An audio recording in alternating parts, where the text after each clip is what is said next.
সফলতা এমনি এমনি আসে না। সফলতা অর্জন করতে হলে অবশ্যই পরিশ্রম করতে হবে।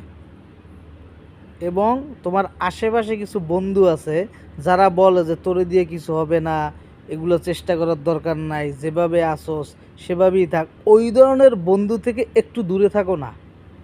একটু দূরে থাকো এবং তোমার মন যেটা চায় ঠিক সেইটা করো এবং চেষ্টা করো। ইতিহাস যদি পর্যালোচনা করে দেখা যায় বা যদি দেখো, তাহলে দেখো ইতিহাসে যারা বড় হয়েছেন তারা কিন্তু শুট বুট ফাই দিয়া কেউই বড়লোক হইতে পারে নাই, কেউই সফলতা অর্জন করতে পারে নাই। সবাই পরিশ্রম করছে, পায়ের গাম মাথায় ফেলাইছে, তারপরে সফলতা অর্জন করছে এবং তারা একজন এখন কি সাকসেসফুল ম্যান।